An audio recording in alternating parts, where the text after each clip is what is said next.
Anthony Hartwig back in Boardman. We're talking to a senior football player, Ashton Hoover. Ashton, thank you so much for coming on and being a part of another interview.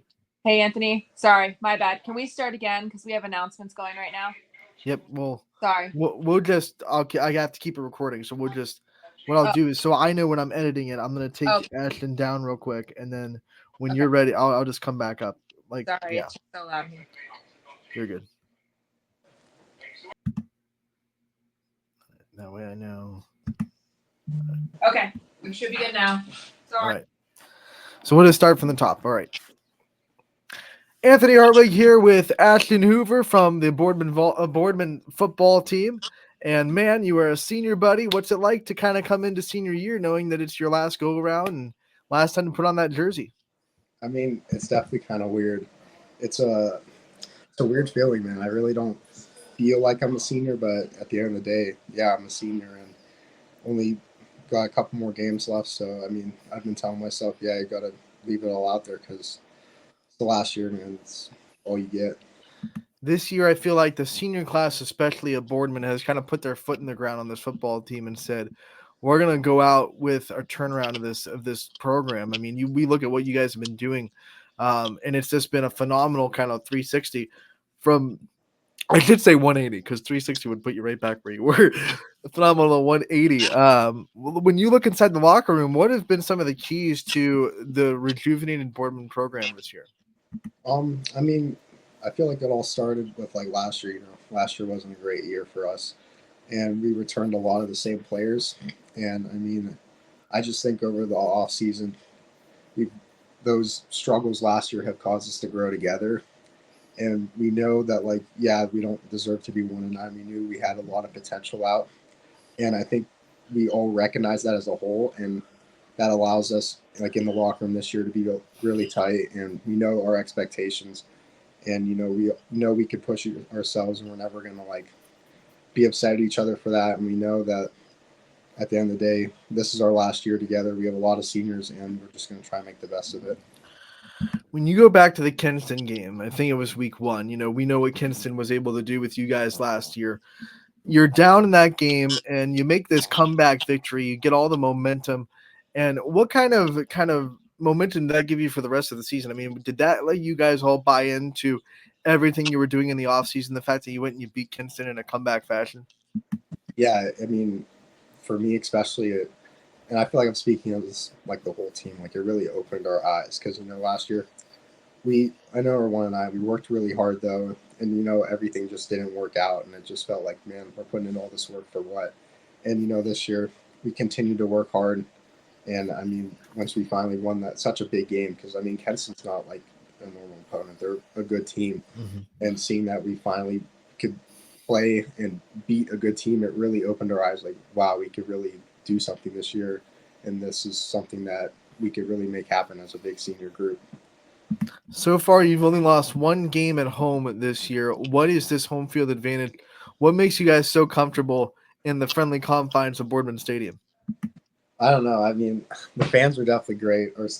We all of us have a lot of friends in the student section. It's always jumping. It's always just a great time to play at home because you're defending your home stadium. You got a whole bunch of people there watching you, supporting you, and they just want to see you do good. What's it going to feel like the last game at Boardman Stadium when you the reality has to hit you that that's it, that you're kind of done playing there? I don't know. I try not to think about that. I mean, yeah, it's really going to be hard on me. It's hard on everyone, but yeah, I mean, it's always been a great experience playing at home, and definitely something I'll never ever forget. We talk to football players, and they always tell us how special that feeling that you get on Friday Night Lights. So you can't really even describe what it feels like to kind of be in that atmosphere before the game. What's it mean to you, especially like those moments before kickoff where the lights come on and you're looking in the crowd, you kind of feel the atmosphere of what football means. What's that like for you?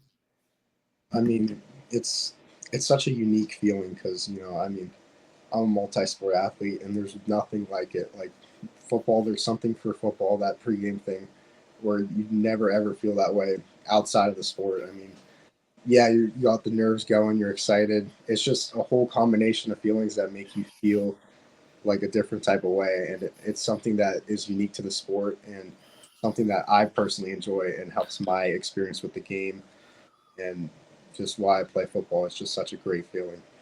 The other thing I like about high school football is you on game days you get to wear the jersey around the school. You get to say like, kind of to the whole class, like I'm the football player, like I'm on this. And basketball players don't get to wear their jerseys during game days, and baseball players don't wear their jersey during game days. But you guys get to as football players. You guys get to wear those jerseys down the halls.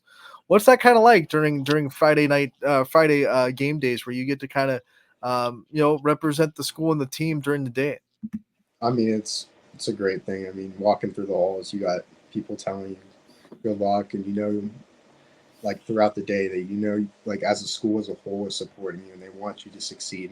And I feel like just wearing the jerseys at school is unique to football, but I mean, it really makes you feel appreciated and motivated to go out there and play for your school that night. Well, we're talking about jerseys. You're wearing the number 16. Is there a story behind it? Is there a reason you wanted number 16, or is that just a number you fell into? No, I mean it's just a number I've been wearing for my sports like all through high school. I've just been continuing it every year. Well, now you're going to be noticed 16 for a long time because of what you've been able to do. What's it like to represent this community? I mean, to be able to put on the burgundy every day and to be able to kind of be a Spartan through and through. What's that like for you? I mean, it means so much to me. I've been living in Boardman my whole life. I've been involved in the schools my whole life, community events. I mean, there's nothing really quite like Boardman outside of the area. I mean, Boardman offers a lot, and the community in Boardman's so great, and they want everybody to succeed, even through the school system and all that. And I mean, it really feels great to put on, that maroon and white because, I've been here my whole life, and it just feels right that I'm out there playing for my community. We've been able to talk to so many Boardman athletes, not just this year, over the years. So good at community outreach, you guys, as a student body. What's it like when you guys get the opportunities to reach out to the community that supports you every Friday night and then give them a helping hand with your community outreach things that you are able to do? I mean, our community offers us, like, yeah, we have a lot of outlets. I mean, you know everybody, a lot of people in the community that helps us stay connected. I mean, you could always have someone in the area or nearby that you could talk to, and just the community connections have helped me personally grow as a person in the area and help me be very successful because I know that I'm not alone in Boardman and that I have plenty of resources that I could use in the area. Talk about pre-game routines, like getting yourself in that right mental zone that you have to be in for a football game. What are some of the things that you do in the hour leading up to a game? Um, uh, I'm more. I know some people are like that, like excited kind of person. I'm more like I get fired up, but I'm really to myself. Like I don't really know how to put it. Like I'm in my own kind of zone. I don't really like. I'm not like expressing it. You know what I mean? Mhm. But I'm really just like I'm locked in on my own. Put the headphones on, listen to my music, do my own thing, and then I'm really just don't really say much or anything like that until 7 o'clock hits, and then it kind of just all comes out. Do you have any superstitions that like happen pregame that you have to keep to this routine or you have to do this in order to feel comfortable? Yeah, I always have like this caffeine drink. We have this little break in between, like right before, like after our warm ups and before the national anthem, where we come back in and talk. And I always have this little caffeine drink that I feel like has always helped me. So it's always been like a superstition of mine that I have to have it. You put the headphones on. What's on the pregame playlist? It really does vary it, but yeah, I mean, it kind of starts like a gradual, like a couple hours before it's a gradual, like it's kind of weird transition. I go from like kind of like an intense rock to like Red Hot Chili Peppers, all that kind of stuff, and then kind of leads up to like a fired up like rap, like Dreams and Nightmares, First Day Out, that kind of thing. I love it. I love it. So let's talk about you in the classroom, man. You're another athlete we're talking to with a GPA that is whoop right up there at 4.0. I mean, how proud are you that you've been able to not only do all the stuff you're able to do on the football field and as a multiple sport athlete, but also put in just dynamite work in the classroom? Yeah, I mean, it's a surreal feeling knowing that, yeah, I have a lot going on, but I mean, at the end of the day, academics come first, and I've kind of built in like a standard and just over the years that, yeah, school comes first, and it's something that, like, I know some people slack off of, but that's not really an option that I've learned to adapt to. It's like schoolwork comes first, and I'm going to give it my all at the end of the day. When you have a 4.0, there's no room for, a year where you're trying to get used to things or a year where you're trying to acclimate to high school. What was it like to kind of hit the ground running and you have a great freshman year in the classroom, so you don't take any time to get acclimated to high school? What kind of let you succeed, especially in the early years of being in the classroom? I mean, I feel like something that's always helped me is that I'm very engaged in the classroom, and I'm very, like, I like to ask questions. I like to ask my classmates and my teachers. I've always had that strong connection within the classroom.